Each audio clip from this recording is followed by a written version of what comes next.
sangre. ¿Qué más? Diría él, ¿qué más puedo hacer por ti? Si yo ya lo hice todo. Ahora, ¿qué vas a hacer tú por mí?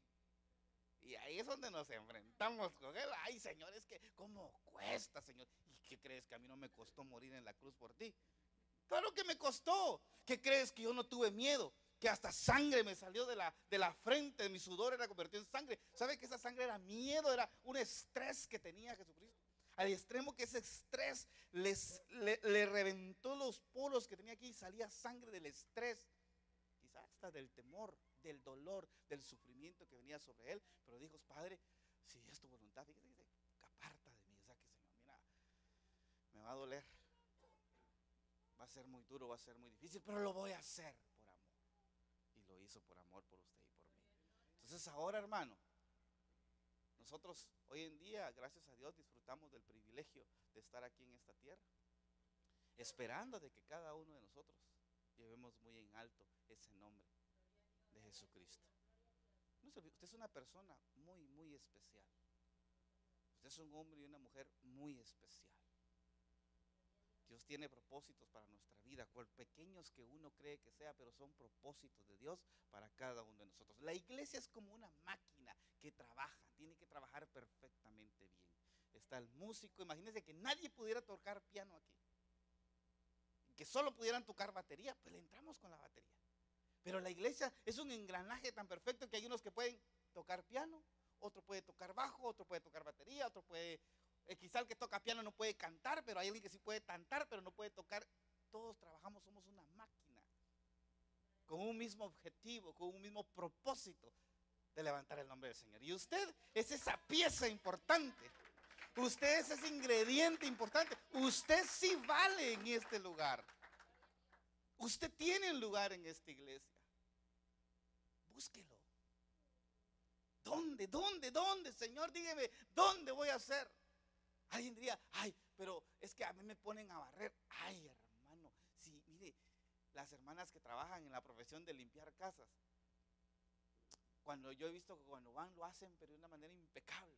Mire, la casa del Señor, imagínese usted ese privilegio enorme de limpiar la casa del Señor. No es cualquier casa, no es la casa de un ser humano. Yo lo he visto hacer, a mí me toca limpiar la iglesia y yo lo hago el viernes. Me paso medio día ahí. Pero yo digo, Señor, de verdad, hermano, miren, de veras, yo no sé si usted me cree o no me cree, pero lo que le digo es cierto. Digo, Señor, qué privilegio más rico estar limpiando en esta casa. Mire, el montón de hermanos que hay ahí, nadie limpia. Y en cambio a mí me toca el privilegio de estar aquí limpiándote, Señor, tu casa. Le digo una cosa, Dios me ha recompensado por eso. Cuando tú ves dónde puedes servir, y no solamente en eso, pues tú puedes servir en un montón de lados.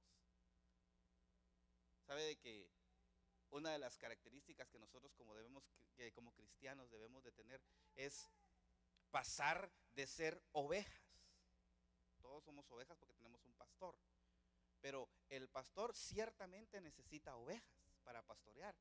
Pero más que ovejas, ¿sabe que necesita un pastor? Discípulos. Crecer, dejar de ser una oveja para convertirme en un discípulo, en alguien que imite a su maestro, como los discípulos de Jesús.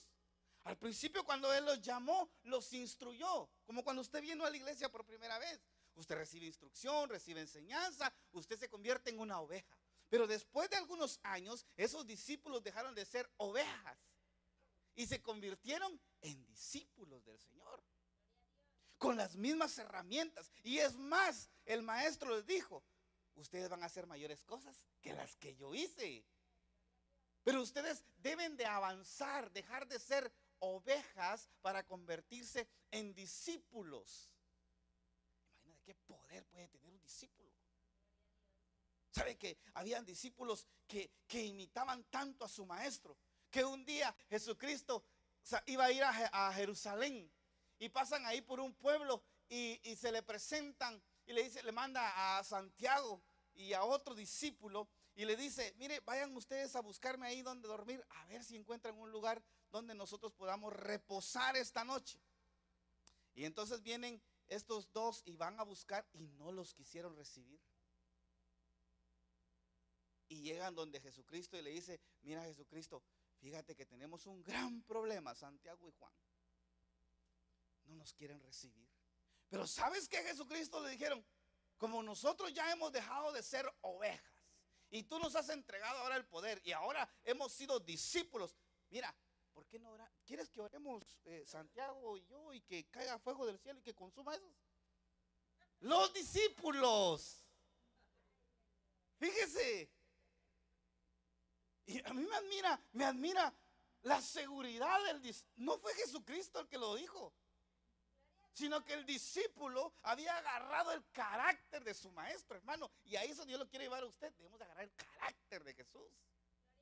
Estos dos habían estado con él. Si ya les había prometido que mayores cosas iban a hacer, por lo menos la palabra del Señor, a mí no me aparece en el Nuevo Testamento que Jesucristo dijo que caiga fuego del cielo. No, pero estos dijeron, mira Señor, te negaron la entrada, permítenos Señor, vamos a echarnos una obradita aquí, Santiago, y vas a ver cómo van a caer fuego ahí que los consuma a esos que no te dejaron entrar, Señor. Y viene Jesús y le dice, no, cálmense, hombre.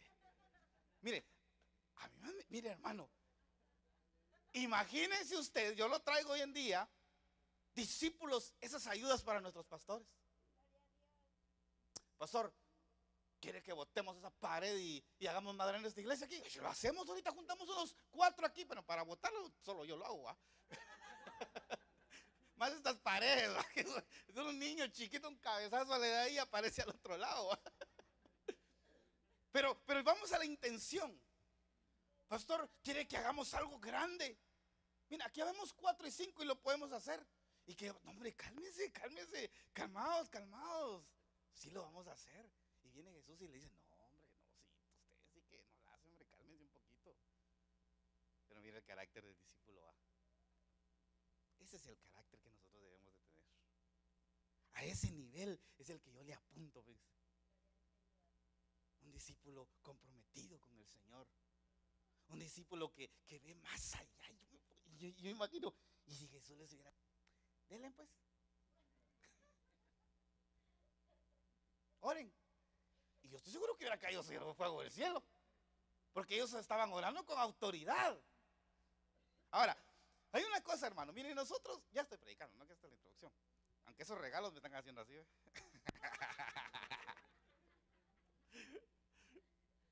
Mire, nosotros debemos de vivir el reino de Dios aquí en la tierra. ¿Cómo se imagina usted que es el reino de Dios allá en los cielos? Hermoso, ¿va?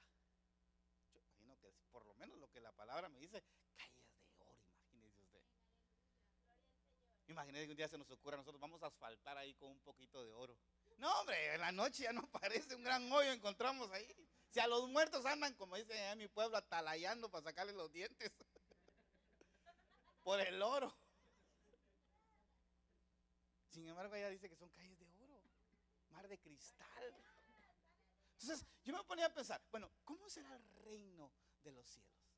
Bueno, si lo vemos desde el punto de vista material, pues es un lugar precioso, hermoso, bonito, inimaginable, soñado. Bueno, perfecto. Pero aparte de eso, es un lugar de paz.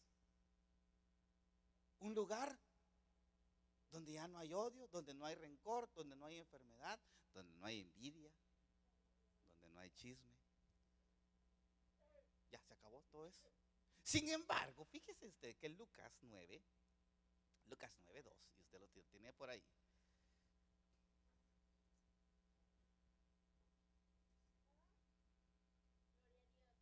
Lucas 9:2.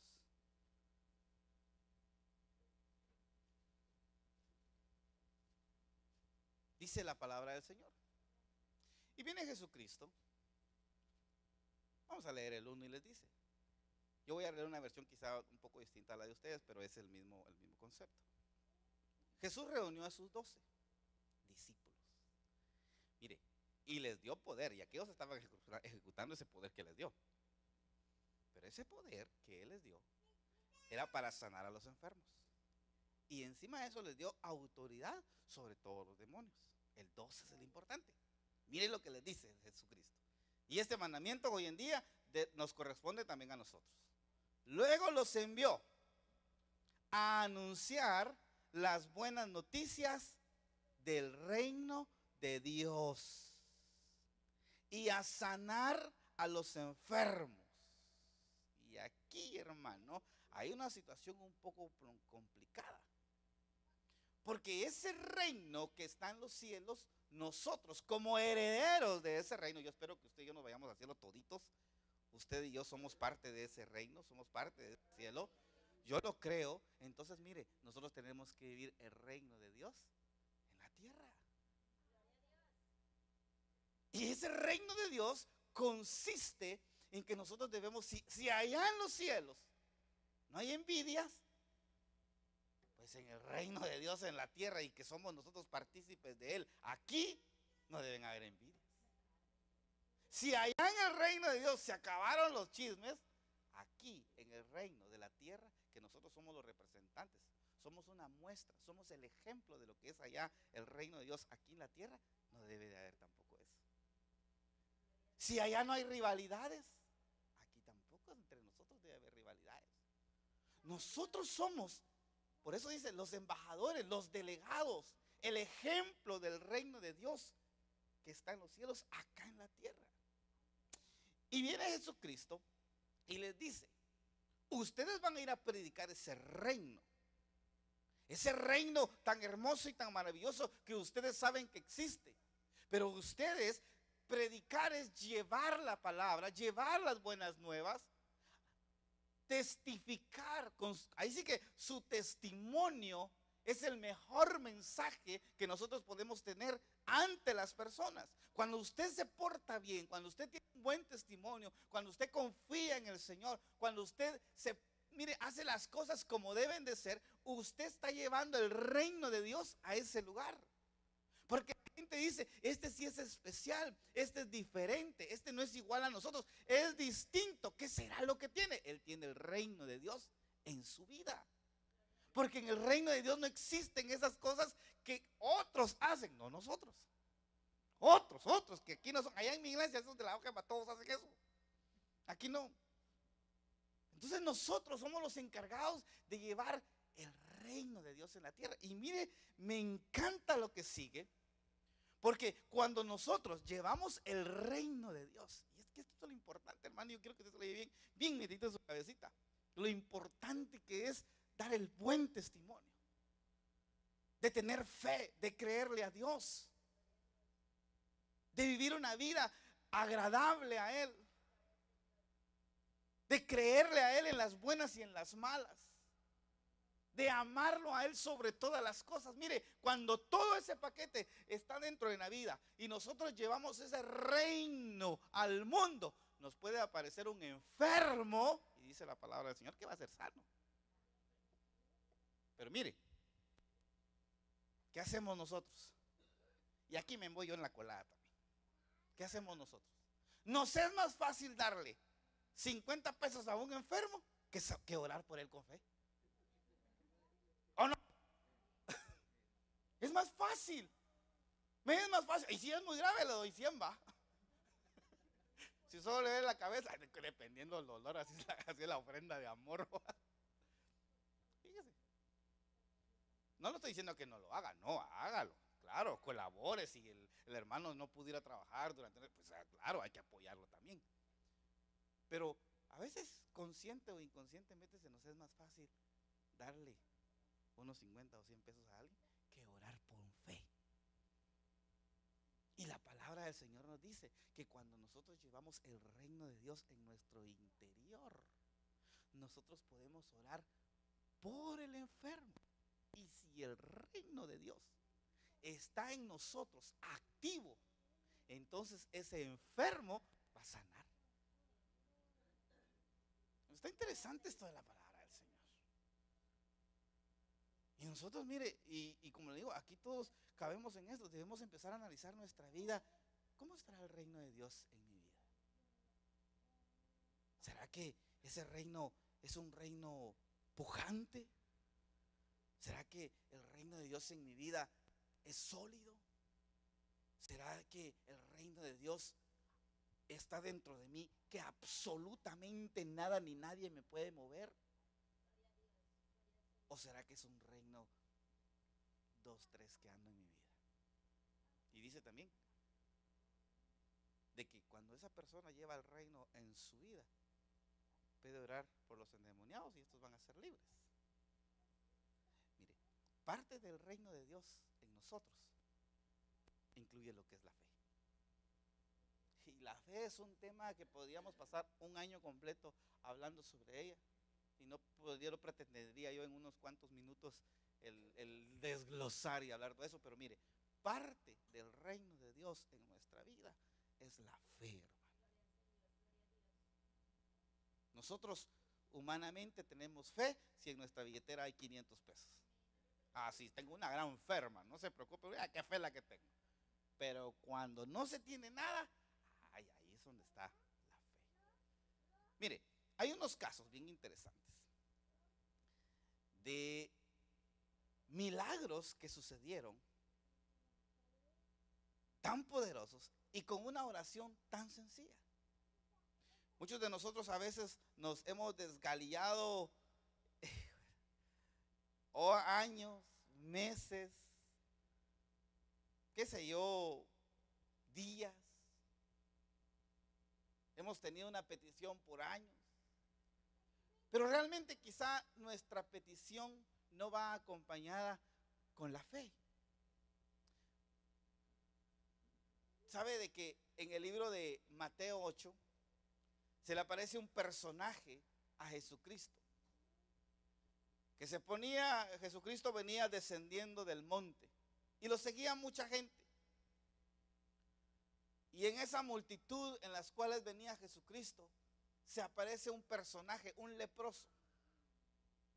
Y la lepra en ese tiempo, o si nos ubicamos en el momento de Jesucristo, podríamos ejemplificar la lepra como que cuando empezó el SIDA, que todo el mundo le tenía miedo a las personas con SIDA, que nos querían tocar, ni menos saludarlo en mano y les daba no sé qué. Hoy no, hoy ha cambiado por la información y todo eso. Bueno, pues la lepra tenía varios, gracias hermano, tenía varios significados. Uno de ellos que posiblemente era un castigo de Dios. Quizás se había portado mal alguien en su pasado y le aparecía lepra. Total de que la lepra no era nada beneficioso, ni nada bueno, ni agradable. Era un símbolo de que la gente le tenía asco. No querían estar cerca de él, les parecía inmundo. Pues obviamente hasta los tenían apartados en un lugar, los tenían alejados de la comunidad. Eran personas desechadas de un pueblo, no los querían. Entonces una persona así, imagínense cómo se hubiese sentido alguien que ha sido rechazado por una enfermedad que no era ni su culpa, sino que se le había pegado, y de repente ver que viene Jesucristo en el montón de personas y este hombre se para delante de la multitud. Yo imagino que la multitud, cuando vieron un leproso y salieron a un lado y se encontró cara a cara con Jesucristo. Y este personaje, dice la palabra del Señor, que se postra, se tira al suelo. Él sabía su condición, no llegó y lo abrazó, no llegó y lo tocó, no, él se postra y se tira al suelo y solo extiende su mano. Pero este hombre llevaba una gran fe. Y este no oró 40 años, no oró 2 semanas, no hizo ayuno ni nada. Este llegó con una fe. Quizás es la oración más corta que alguien hizo para que sucediera un milagro tan poderoso. Y eso nos enseña a nosotros, que la fe con que lleguemos a Jesucristo mueve el poder de Dios. Mire cómo llega este. Se postró ante él diciendo, mire, solo esto fue lo que dijo: si quieres, puedes limpiar. Eso fue lo único que dijo. No dijo, Señor, como esas echamos aquellas oraciones kilométricas, ¿va?, queriendo apantallar al Señor. Y así no se la pantalla con palabras, el Señor se la pantalla con hechos. No, tampoco se la pantalla, pues, se le hace mover su voluntad y su amor con hechos más que con palabras. Los hechos son los que cuentan ante él. Y el hecho de este hombre de salir porque cuando salió de donde estaba, corría riesgo de que lo apedrearan, de que le tiraran palos, de que le hicieran lo que sea. A él no le importó. Él sabía que ahí venía alguien que sí podía sanarlo, alguien que sí podía hacer algo por él. Se postra, se inclina, extiende su mano como pidiendo ayuda y le dice, si quieres, pero me gusta esto. No le está exigiendo al Señor. ¿Sabe por qué a veces nuestra oración no funciona? Señor, dame. ¿Cómo así? Señor, ya te he pedido. ¿Cómo así? Si yo sé. ¿Acaso no yo te hice? Pues yo sé en dónde estás metido. Yo sé. Señor, y dice que agarramos a tu palabra, la comprometemos con Él. Claro, la palabra está ahí viva y eficaz. Pero llegó, si quieres. Ay, hermano, eso es lindo. Llegar con esa humildad, con esa sencillez y decirle, Señor, si quieres, y si no quieres, pues me vas a dar la fuerza para seguir aguantando. Él sabía que si el Jesucristo le había dicho, no quiero, pues pero hice el intento. Pero me llegué ante Él. Y si no quiso, pues acepto. Tú sabes lo mejor que era para mí. Y llega y repito nuevamente, Señor, si quieres, puedes limpiarme. Le estaba aseverando de que él sí podía hacerlo. Si quieres, puedes limpiarme. ¿Cuántas palabras dijo? Señor, si quieres, puedes limpiarme. La oración más corta. Y un milagro sobrenatural. Jesucristo lo ve. Yo solo puedo imaginar y puedo especular la gente, las caras, los menosprecios que quizá jalando al maestro, quizá haciéndole como sus 12 guardaespaldas ahí, ay, que no lo toque al maestro, qué sé yo. Pero viene Jesucristo, mire, y extiende la mano, mire. Jesucristo no le tenía asco a él. Jesucristo no le importó la condición de ese hombre, lo malo que o por qué tuviera la lepra. A Jesucristo no le interesó su vida en ese momento.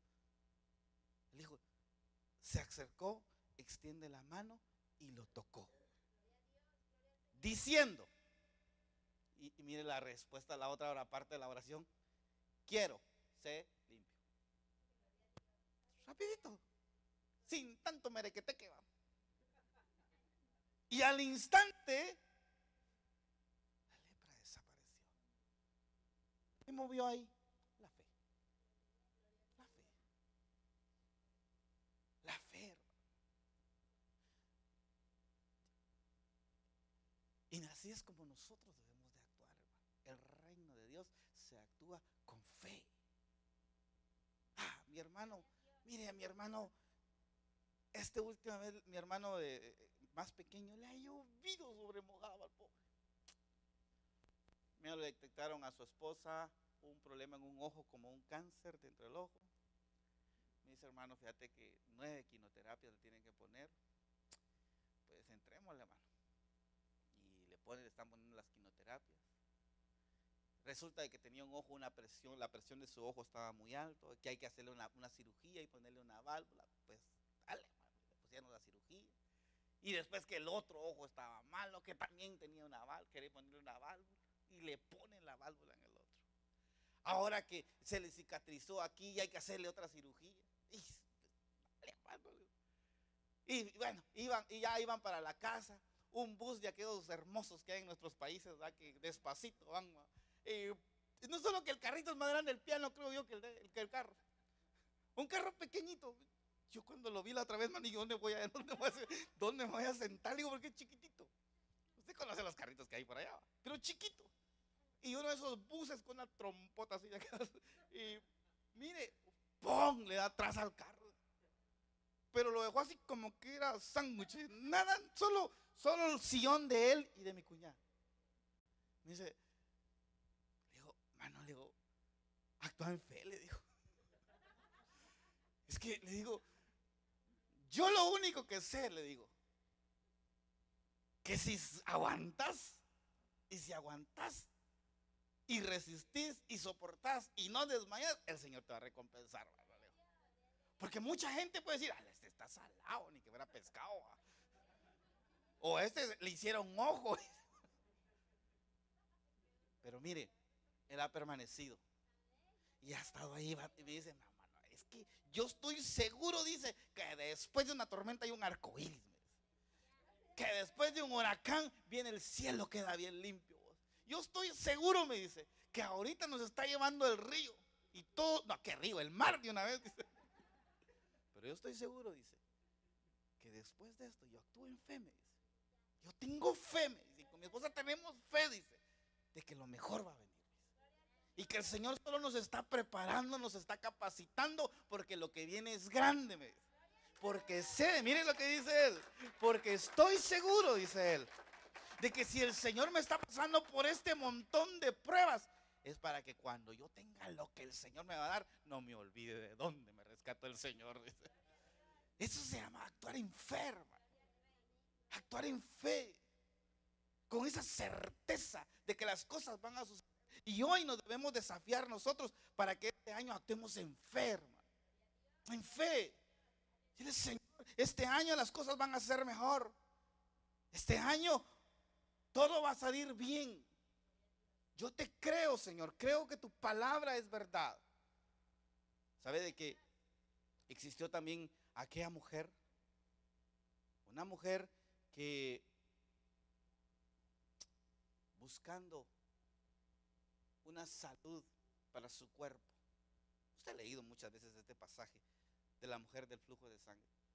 No tenía 2 años, no tenía un mes, tenía 12 años. Imagínense, hermano. Les decía a los de mi grupo familiar, les digo, pues yo no sé, yo pues no soy mujer, y ustedes que son mujeres, les decía a las hermanas, ustedes pueden mejor que nadie más comprender a esta mujer. 12 años en una situación así. Pero esta mujer dice, estaba en su interior convencida. Mire, esta mujer sabía y decía, si tan solo yo tocara el borde de su manto, yo seré sana. Si tan solo yo pudiese acercarme al maestro, si tan solo yo pudiese llegar, no necesito ni abrazarlo, no necesito nada, solamente llegar y solamente tocarlo, yo seré sana. Pero no solo se quedó con el deseo, no solo se quedó con la intención, tuvo que ir a buscar al Señor, tuvo que ir a abrirse paso entre la multitud con sus problemas que tenía. Tuvo que ir a hacer a un lado a un montón de gente para que llegar al maestro. Tuvo que pagar un precio para acercarse a él y tocar lo que ella quería, buscar su sanidad y llegarse a él. Entonces viene y dice, pero una mujer que padecía de flujo de sangre desde hacía 12 años y que había gastado en médicos todo lo que tenía, pero ninguno lo había podido curar. 44. Se le acercó por detrás y tocó el borde de su manto, y al instante se detuvo el flujo de sangre. Entonces, la mujer vio que no había quedado oculta, porque antes de eso sucede un acontecimiento, que el maestro dice, alguien me tocó, y el discípulo dice, no, pues si todo el mundo te han estado tocando, ¿cómo es que? Ay, Señor, es ni lógico, ¿va? Dice, pero ¿cómo me preguntas que alguien me tocó? Si todo el mundo te ha tocado. ¿Sabes cómo es eso? Como cuando alguien va y ¡pum! Te tropezaste y no me estás viendo, pues. O que lo agarra, o usted está dormido a las 3 de la mañana y suena el teléfono. Ay, perdón, hermano, lo desperté a las 3 de la mañana. Claro que está durmiendo, me despertó. Así suena esto. Vienen y le dicen a Jesús, pero Señor, ¿cómo que quién me tocó si todo el mundo te ha tocado? No, alguien me tocó con fe. Alguien hizo que de mí saliera algo. Fíjese, yo he sentido que de mí ha salido algo. Todo este mundo me ha tocado, pero sin fe. Todo este mundo se ha acercado aquí y ha hecho, uy, ahí viene el maestro, que, Osana, pero han sido solo wiri wiri. Alguien me tocó con fe. Ay, hermano, eso es lo que yo quiero, de verdad, tocar al Señor con fe. Para que salga de Él lo que yo ando buscando. Pero con fe. Y mira entonces, cuando la mujer vio que no había quedado oculta, vino temblando. Esta no vino brincando, no vino riéndose, no vino feliz, vino temblando ante Él. Y se postró a sus pies. Le declaró todo, declaró delante todo el pueblo por qué causa lo había tocado y cómo al instante había sido sana. Busca el 48 de Lucas 8:48. Ya le relaté esta historia, pero mire esto, esas palabras poderosas. Lucas 8:48. Me avisa cuando lo tenga. Leámoslo juntos a las 3. 1, 2, 3. Y él le dijo: hija, ahí nomás, hija,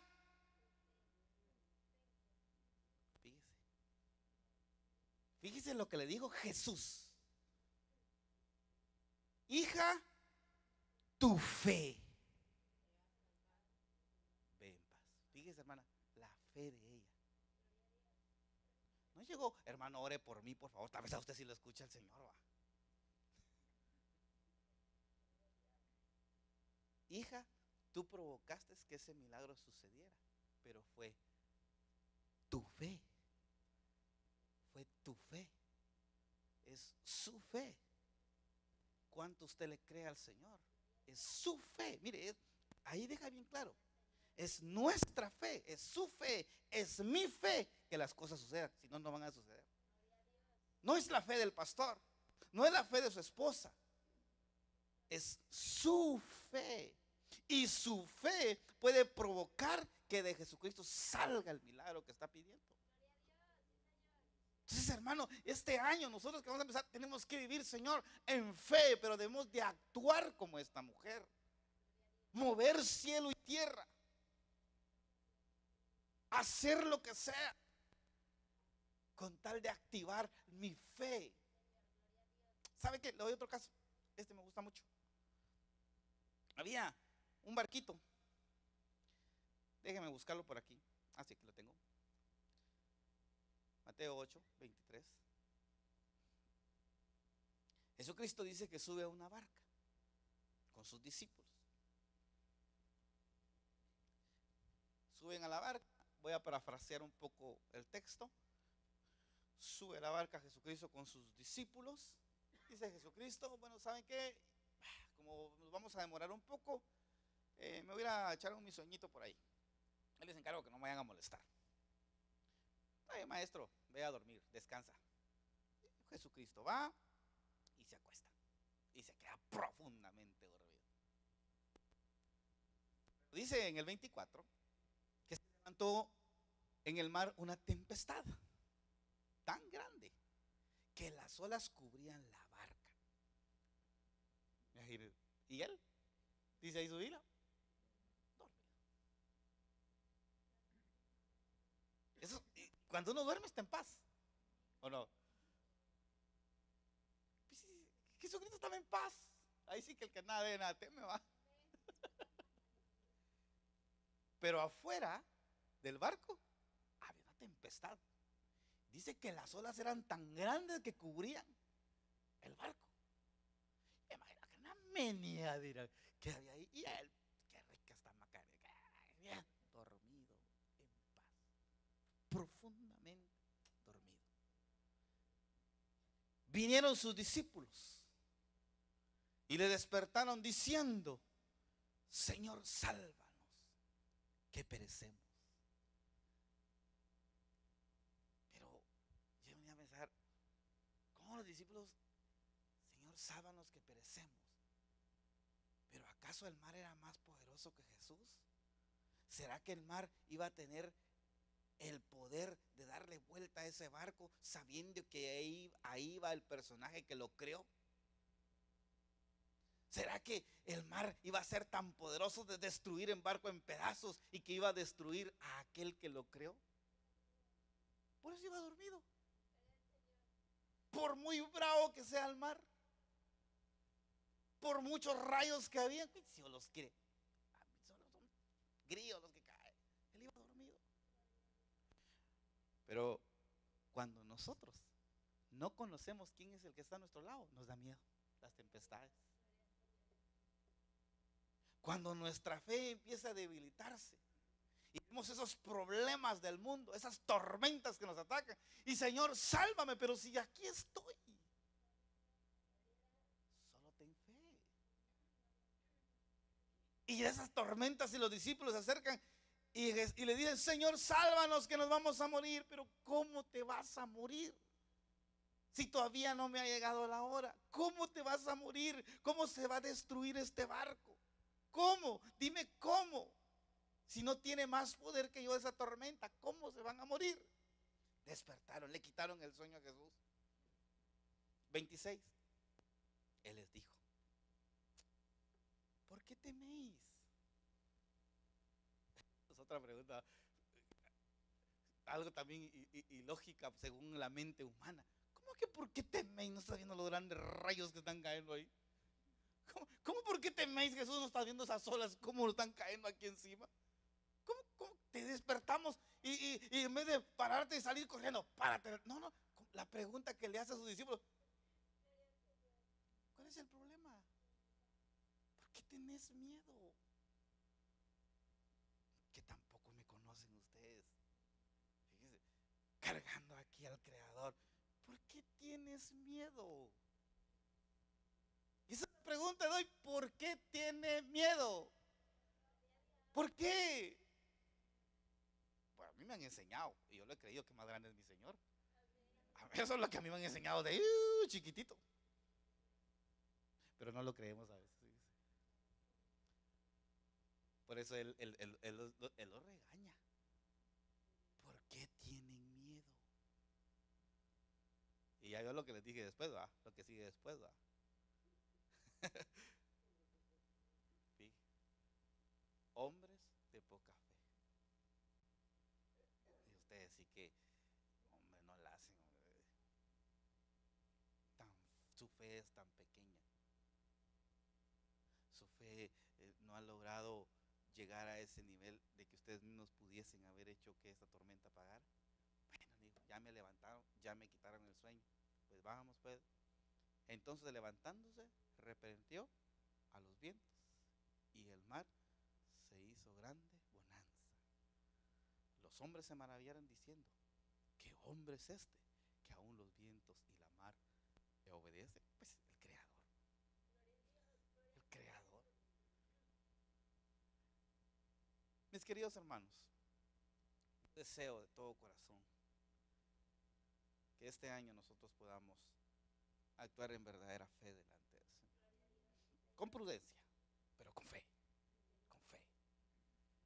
Con fe. Yo no lo conozco a usted, no conozco su vida personal, pero como nadie está exento a problemas, situaciones difíciles, yo sé que más de alguien pueda tener una situación difícil, pero créale al Señor. Tres ejemplos de fe, hay muchos más, pues, pero hay 3 ejemplos ahí de personajes que actuaron en fe y el Señor obró poderosos milagros en su vida. Una cosa que sí quiero decirles a ustedes, como les decía hace un momento, nosotros debemos de vivir una vida digna delante del Señor, como representantes de Él aquí en la tierra. Y usted se va a dar cuenta quién sí y quién no ama al Señor de todo corazón. Lamentablemente, así es. Porque la palabra del Señor en Mateo 7:16, si usted lo tiene por ahí, perdón.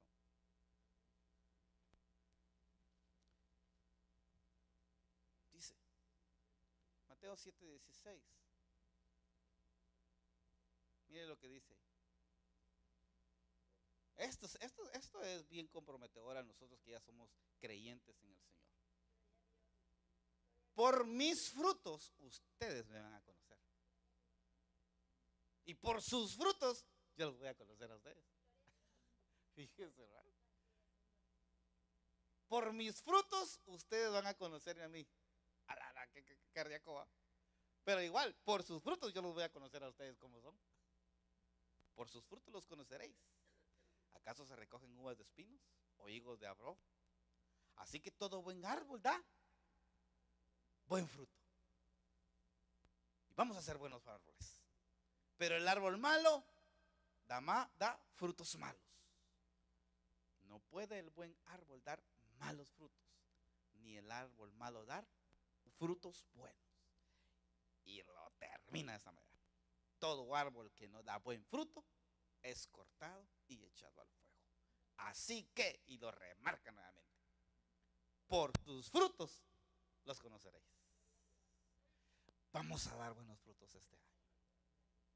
Este año, hermano, mire, yo le voy a dar un consejo. No, para que si usted quiere hacerlo, hágalo. Si no, no, pues, pero mire, diga, y el 31, el primero, el 2, que vayamos ya a trabajar, lléguese unos 15 minutos antes a su compañía y Señor, este año bendigo, este año, Dios mío, este año va a ir, pero exageradamente mejor, Señor. Este año, Dios mío, yo no sé qué vas a hacer, pero tú vas a hacer obras poderosas en mi vida, Dios mío, pero me comprometo contigo a actuar en fe y vivir dignamente y poner tu nombre en alto, Señor. Quiero dar buenos frutos, Señor Jesús. Que la gente vea que mi vida en Cristo ahora es diferente y es distinta, Señor. Señor, yo quiero ser un digno representante del reino de Dios aquí en la tierra. Quiero vivir la vida del reino de Dios aquí en la tierra, una probadita, Señor. Pero quiero vivir una vida comprometida contigo, Señor de los cielos. Y lo vamos a lograr en el nombre de Jesús. Próximo año, hermano, las cosas van a ser